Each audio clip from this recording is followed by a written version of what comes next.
This week on Intrigued Full Effect. Right now, I have no idea. I haven't been in touch with anyone in the police department. No one. No one have reached out or contacted me about anything. So I don't know. I think my son case has turned into a cold case. I'm Chandrea Thomas, and welcome to episode 61. I know it's been a while, but I'm back. In this podcast, I talk about curious cases, disappearances, and other stuff. And today I'm talking about the murder of 27-year-old Turhan Clay from Detroit, Michigan. It all happened on August 8th, 2017, on the west side of Detroit.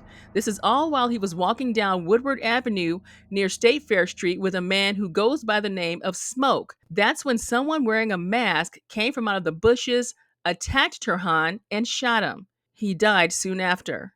I spoke to Turhan's heartbroken mother, Carmela Williams, and I reached out to investigators about the cold case. This is what happened. So tell me, what happened with your son? What's going on right now? Well, right now, I have no idea. I haven't been in touch with anyone in the police department. No one. No one have reached out or contacted me about anything. So I don't know. I think my son case has turned into a cold case. It's been 7 years, too long. Nobody is speaking or talking. Mm-hmm. I have not heard anything from the police. I don't know if they're doing their job or not. I've been trying to investigate myself, trying to find out information from people he knew and associates, that people that, that may be around or know what's going on. Mm-hmm. So tell me, and just make sure you keep your phone as steady as you can, because you'll get blurry and stuff. Just so you know, for the video part of it. So tell me about your son. What happened to him? You said it's been about 7 years, like 2017, right? It has been 7 years. It's been 7. It's going on 8 in August.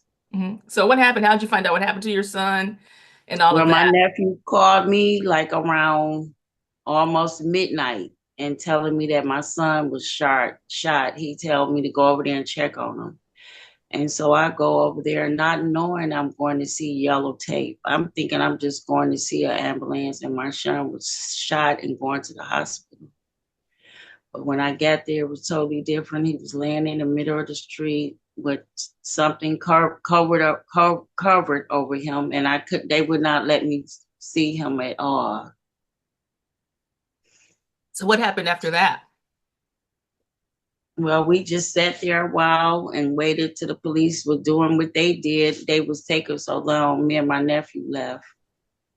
Mm-hmm. And some detectives came out the next day to speak with me, to ask me about my son and who he knew. And I spoke with them for a minute. After that, I heard from no one since after that day. And that just, it's not sitting good with me.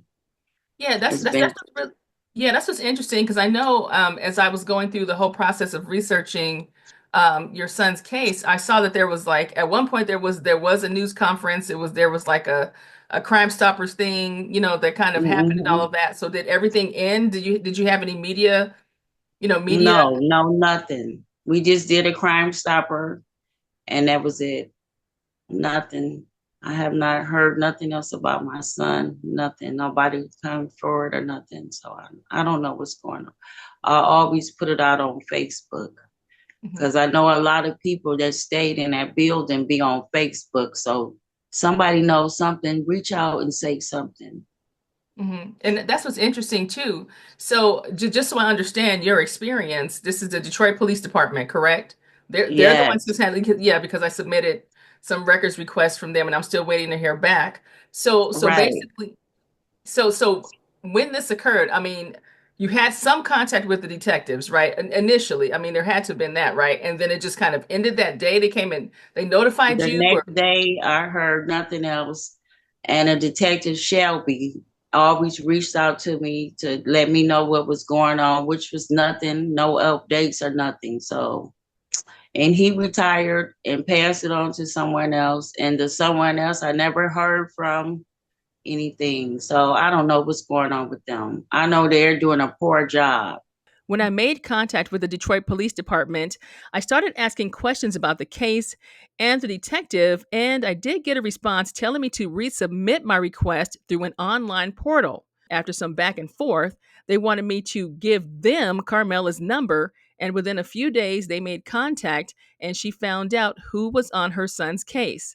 Now, Carmela says she hasn't learned anything new about her son's homicide. And as for any new information for my reporting on the case, well, as of now, I got nothing. But I do have a video of an old press conference they held back in 2017. Check this out. Crime Stoppers of Michigan is asking concerned citizens to speak up against violence. Turhan Clay was killed on Tuesday, August 8, 2017, at approximately 11:45 p.m. on Detroit's west side. According to family, Turhan was walking down Woodward Avenue near State Fair with a black male identified as Smoke. A masked individual appeared from the bushes and began fighting with Turhan, resulting in Turhan being shot and killed. I'm so lost and hurt right now. And I just want to know, whoever knows something, please speak up. I miss my son so much. Please, please contact the police, contact Crime Stopper. Let them know what you saw, what you know, what you think you might know. Anything will help, because it doesn't make sense. You know, when you think about your son's case and like other cases of people, because I know, the crime rate it is what it is. That's just the reality of what's happening, in certain cities and things like that. So, I mean, do you feel like, have you talked to other parents who also have this type of scenario, and are they experiencing the same thing? No, but me as a parent, I feel like them as a police department, they really did not take my son murder serious. I really do think that. I think they just thought it was just a drug deal going bad. That is what I'm thinking, because nobody reached out and said nothing. And they going by what people said in the building. Where's the people in the building? They spoke on my son, but nobody knows what happened. Somebody knows what happened. No, where was your son? And can you explain to me what the story is about what you believe or what you were told that happened to him? What do you know? Well, what I was told is he left the State Fair building where he was staying with a friend called Snoop. They was all eating dinner. After Turhan got through eating dinner, he was going to go to the gas station. And he asked any of them, did they need anything? He left out. I don't know if he was by himself or walking with someone. I'm not sure. But I do know they said that he was over at the gas station, and then somebody called him and wanted him to meet him at the transit center because they wanted to buy some weed. He sold nickel bags of weed. He was going down there to meet somebody, I guess. I'm not sure, but he got down there and they say he got into a fight with someone. It was 3 young men down there, I heard. He got into a fight with someone and somebody jumped out the bushes and chased and shot him down. Karma is a mug. People don't realize when they do things, karma come back to you. It might not be the same way it went out, but something's going to happen. I'm not even worried about it because I know my son is saved. He's up there with the Lord. I'm not even stressing about it no more. I do not forgive the person that took my son away from me. I do not forgive them. I'm sorry, it's hard. I even went to God with this. I cannot forgive them because you took something that belonged to me. Who are you to have the right to take something from somebody and just shoot and kill and just think you're going to live your life? That's not how life works. So I hope they live in miserable right now and thinking about all the things they did, and karma is coming for them. So I'm not even gonna worry about it. I just pray and hope my son can still get justice if somebody speaks up and says something. Mhm. Do you think, when you think about things in retrospect, do you think anything could have been done differently to A change whole the lot direction different. of where he was going with things? Yes, a whole lot different because the people that called themselves his friends in the building, I heard they knew what was going on. So Somebody set my son up, and it could have been totally different. My son was a sweetheart, would give you the shirt off his back. I don't understand why he had to be taken out like that. It just didn't make sense. My son was a fun, loving young man. He was only 27. Mm-hmm. He And, didn't even get to live his life like he wanted. I wanted to watch my son walk down the aisle and get married, even had grandkids for me. I don't get none of that. It's very hurtful. tell me about the environment of where you guys were living, because I know you don't live in that area anymore, which is good.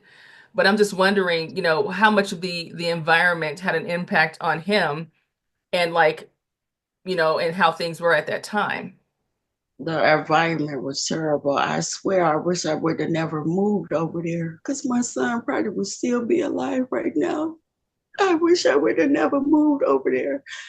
And I really did not want my son to come over there. When he came to stay with me, I told him, I said, Turhan, look, please do not interact with people in this building. I said, please, I do not want you to go to jail. I don't want you to get murdered. Please do not interact with these people. And he's so friendly, always somewhere smiling, happy. Met people anyway. Come, Ma, I met such and such. I'm like, no. I said, no, I don't want you to deal. Because me living there, I lived there for 2 years before he came to stay with me. So me seeing what's going on, exactly why I didn't want him to come. It was just too much.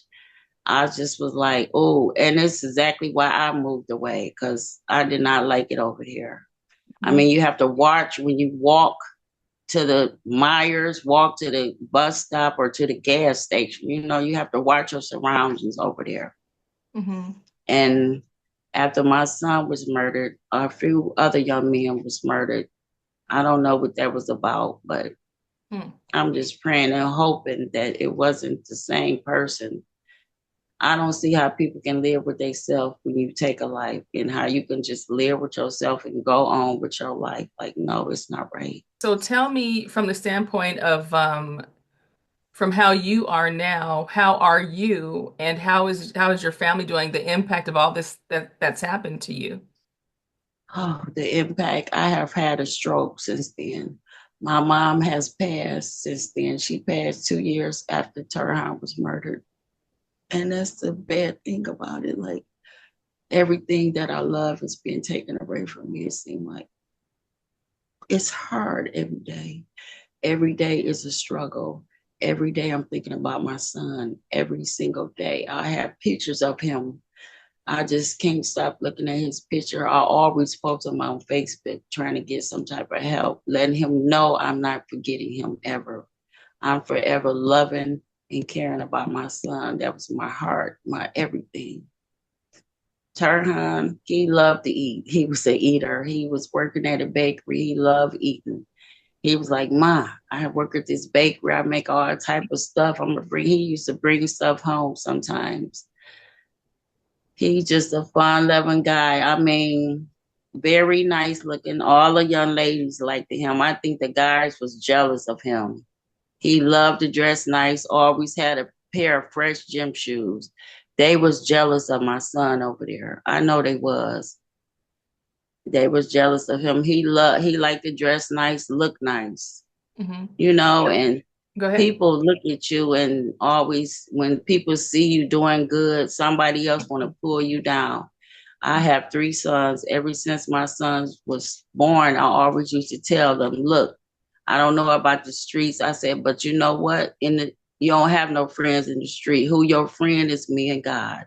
I said, you watch out for other young men out there looking at you and watching you because they want what you got. If they ain't trying to get what you trying to get, don't even deal with them. If they ain't trying to get, leave them alone because them the ones that'll try to take you out because they want what you got. I used to tell my sons that all the time. That's why it just made me so mad when I found out he was murdered because I never, ever bought my sons guns to play with.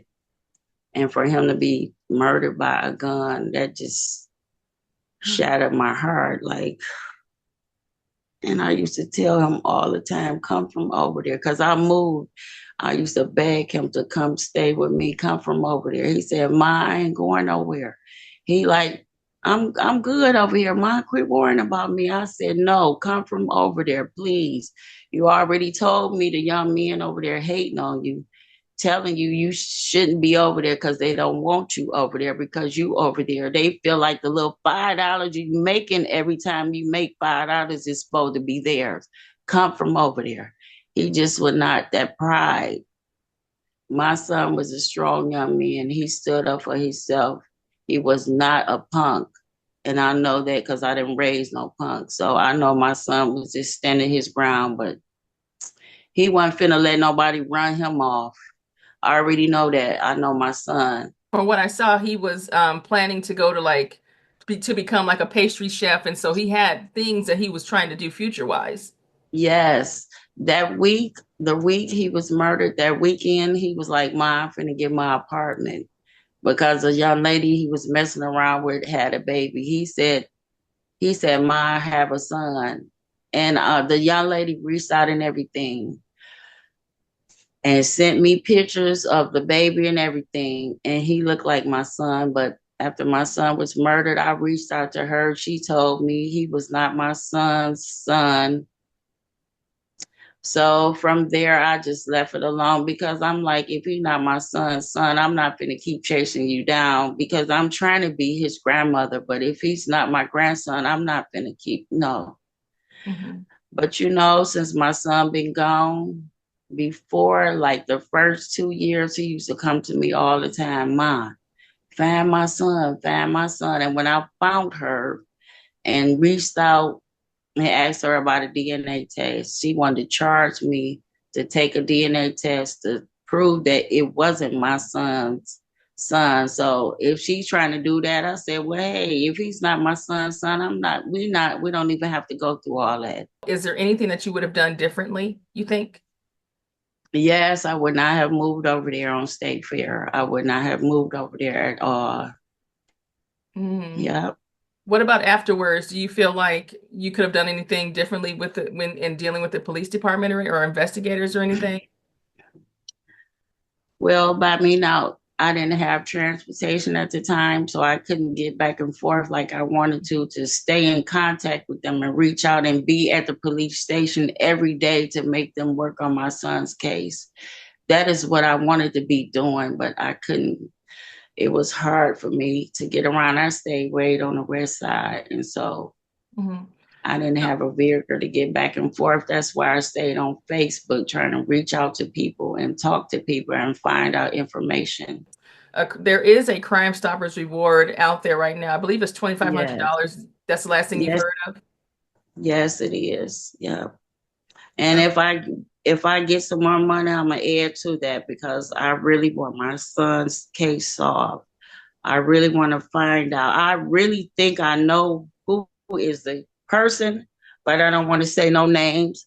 And I don't have ways to get around and look for people. But I do really believe that I know who it is in my heart. I know. mm-hmm. I have seen this person after the fact. They couldn't even look me in my face. And I really think it's that person. They couldn't even look at me. And it was not at my son's funeral. And my son used to be with them all the time. Well, they used to be with him all the time. And I used to ask my son, why are you with them? They like, Mom. My son used to be like, Mom, they cool. They like, I don't know. No, they not. Not from what you told me that they did to you. So no, they are not. That's not the kind of person you want to keep hanging around. But my son, he the type, if somebody needs something, he gonna help you. And he called himself helping this young man, making sure he was straight, like far as eating. He like mine. He needed a couple of things. I looked out for him. You cannot, oh God, it just, Mm. I tried to tell him so many times what to watch out for. I know I miss my son so much. That was my twin, my baby. I love him. Whew, if I can have a hug, I miss that, my son. I miss hearing him saying, Mom, and calling me. Every day he had to check in. I have 3 sons. They have to check in. Check in mean call me, let me know you good. And every day, me and my son talk every single day. He have to check in. Let me know. Let me hear your voice. Mm-hmm. Let me know you woke up this morning and you fine. So if there was anything that you would say to people who have information in your son's murder, what would you say to those people? Please speak up. Turhan is not resting. He's still walking. He's restless. I just want him to rest. It's hard. Please, somebody speak up, say something. Do your due diligence, please. Speak up, say something. Bring him peace. Really, it's the right thing to do. If I knew something, I'm speaking up. For real, I'm speaking up. Why hold back when a family is suffering? They want to know who killed their loved one. You're supposed to speak up and say something. Because if that was your family, you would want somebody to speak up and say something. Somebody say something, please, for Turhan's sake. And he was so nice to people. Look out for everybody. You went and spoke to anybody in that Stayfield building, they would tell you about my son. Nothing bad. Nobody had nothing bad to say about my son because he was not a bad person. I just want to say, tell my son I love him. And I'm still working on him, baby. I'm not giving up. To the day I die, I got you. I love you. Plenty of hugs and kisses to you. Rest in peace, baby. When it comes to my final thoughts about this case, I think it's horrible that Turhan's mother has been without any answers about what happened to her son and why. And while there are rumors in the streets about what may have happened, the fact of the matter is that it has to be proven in a court of law. It's also emotionally draining for Carmela, who had no contact with investigators for years. And through my questioning and contact with police about the case, she at least knows who's handling her son's case. There was some coverage of the case, but unfortunately, it faded into the background with so many others in that community. And I can only hope that sharing Carmela's story will push someone to come forward with solid information in this case. If you do know anything about what happened to Turhan, call Crime Stoppers at 1-800-SPEAK-UP. And remember, you can remain 100% anonymous. And at last check, there was a $2,500 reward for information leading to an arrest in this case. I'll keep an eye on the situation and I'll let you know what happens next. If you have a case that you want me to check out, just message me on the Intrigued Full Effect website or email me at intriguedfulleffect@hotmail.com. Until next time, be safe and stay true.